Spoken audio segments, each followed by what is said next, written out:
GDSന്റെ എല്ലാ കസ്റ്റമേഴ്സിനും പുതിയൊരു വീഡിയോയിലേക്ക് സ്വാഗതം. ഇയർ ക്ലോസിംഗ് എങ്ങനെ ചെയ്യാം എന്നതിനെ പറ്റിയാണ് ഈ വീഡിയോയിലൂടെ ഞങ്ങൾ ഉദ്ദേശിക്കുന്നത്.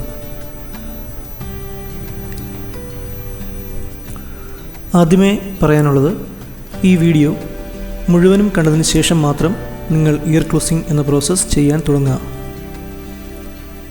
ഇയർ ക്ലോസിംഗ് രണ്ട് രീതിയിൽ ചെയ്യാം. അതായത് മാർച്ച് മാസം 31-ാം തീയതി നിങ്ങളുടെ എല്ലാ ട്രാൻസാക്ഷനും കഴിഞ്ഞതിന് ശേഷം ചെയ്യാം. അല്ല എങ്കിൽ നിങ്ങൾക്ക് ഏപ്രിൽ 1-ാം തീയതി രാവിലെ വേണമെങ്കിലും ഇത് ചെയ്യാവുന്നതാണ്. രണ്ട് രീതിയിലും എങ്ങനെയാണ് ഇയർ ക്ലോസിംഗ് ചെയ്യുന്നത് എന്ന് ഈ വീഡിയോയിലൂടെ നിങ്ങൾക്ക് കാണാം. ആദ്യമായി മാർച്ച് മാസം 31-ാം തീയതി എങ്ങനെയാണ് ഇയർ ക്ലോസിംഗ് ചെയ്യുന്നത് എന്ന് നമുക്ക് നോക്കാം.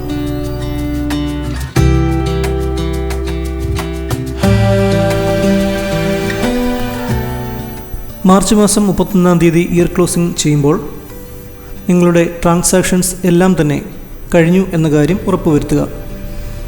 നിങ്ങൾ ഓപ്പൺ ചെയ്യുമ്പോൾ, അതായത് ട്രാൻസാക്ഷൻ എല്ലാം കഴിഞ്ഞതിന് ശേഷം, ഇയർ ക്ലോസിംഗ് ചെയ്യുന്നതിന് മുമ്പ് തീർച്ചയായിട്ടും ബാക്കപ്പ് എടുത്തു എന്ന കാര്യം ഉറപ്പുവരുത്തുക. ബാക്കപ്പ് എടുക്കുന്നതിനായി സെർവർ സിസ്റ്റത്തിൽ തന്നെ ബാക്കപ്പ് എടുക്കുവാൻ ശ്രദ്ധിക്കുക.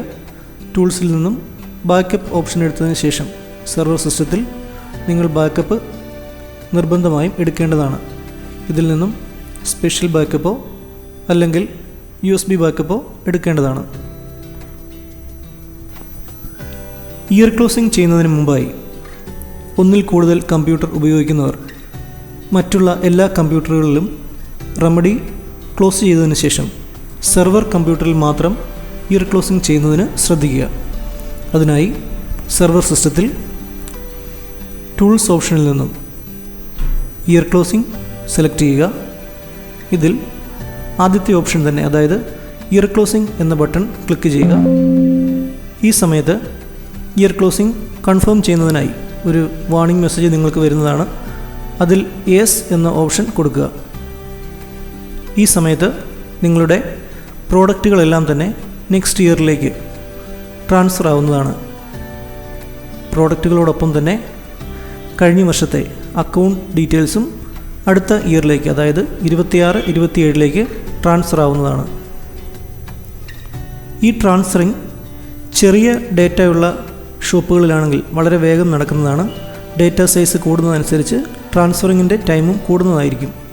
ആയതിനാൽ ഇത് കംപ്ലീറ്റ് ആവുന്നതുവരെ നിങ്ങൾ മറ്റൊരു കാര്യവും ചെയ്യരുത്. പ്രോസസ്സ് കംപ്ലീറ്റഡ് എന്ന ഈ മെസ്സേജ് വരുന്നതുവരെ വെയിറ്റ് ചെയ്യേണ്ടതാണ്.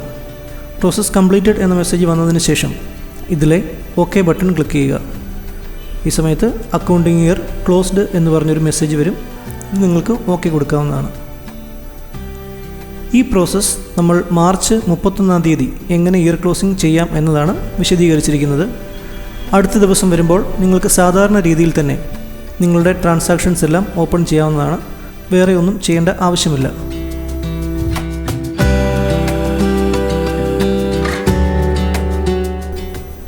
ഇയർ ക്ലോസിംഗിൻ്റെ രണ്ടാം ഭാഗത്തിലേക്ക് സ്വാഗതം. 31-ാം തീയതി ഇയർ ക്ലോസിംഗ് ചെയ്തവർ ഈ പ്രോസസ്സ് ചെയ്യേണ്ട ആവശ്യം ഇല്ല. ഏപ്രിൽ 1-ാം തീയതി എങ്ങനെയാണ് ഇയർ ക്ലോസിംഗ് ചെയ്യുന്നത് എന്നതാണ് ഈ ഭാഗത്ത് കാണിക്കുന്നത്. ഏപ്രിൽ 1-ാം തീയതി, അതായത് 31-ാം തീയതി ഇയർ ക്ലോസിംഗ് ചെയ്യാത്തവർ ഏപ്രിൽ 1-ാം തീയതി സോഫ്റ്റ്വെയർ ഓപ്പൺ ചെയ്യുമ്പോൾ ഇവിടെ ഡേറ്റ് 1/4/2026 എന്നും അക്കൗണ്ടിങ് ഇയർ 26-27 എന്നുമായിരിക്കും കാണുന്നത്.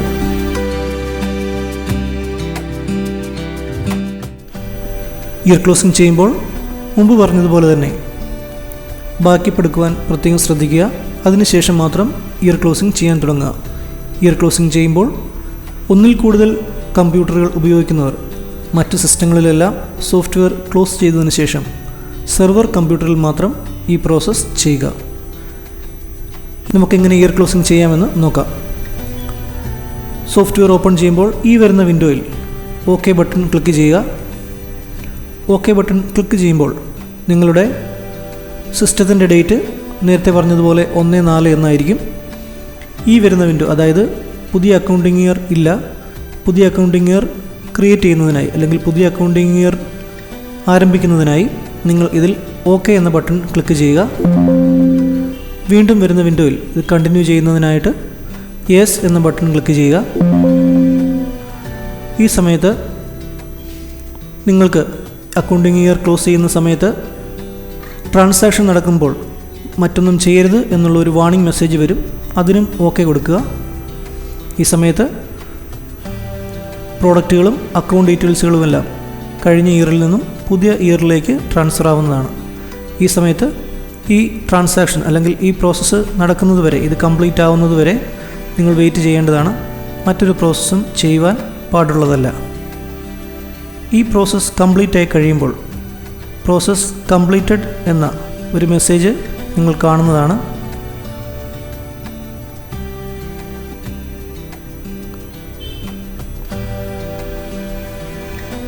ഈ പ്രോസസ്സ് കംപ്ലീറ്റഡ് എന്ന മെസ്സേജ് വന്നത് ഓക്കെ കൊടുക്കുക.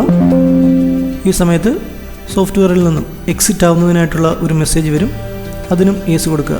ഏപ്രിൽ മാസം 1-ാം തീയതി ഇയർ ക്ലോസിംഗ് ചെയ്യുന്നവർക്കാണ് ഈ പ്രോസസ്സ് ചെയ്യേണ്ടത്. ഇത്രയും ചെയ്തതിന് ശേഷം നിങ്ങൾക്ക് സാധാരണ സോഫ്റ്റ്വെയർ ഓപ്പൺ ചെയ്യുന്ന അതേ രീതിയിൽ തന്നെ വീണ്ടും സോഫ്റ്റ്വെയർ ഓപ്പൺ ചെയ്യാവുന്നതും തുടർന്നുള്ള എല്ലാ ട്രാൻസാക്ഷൻസും പഴയതുപോലെ തന്നെ ചെയ്യാവുന്നതുമാണ്.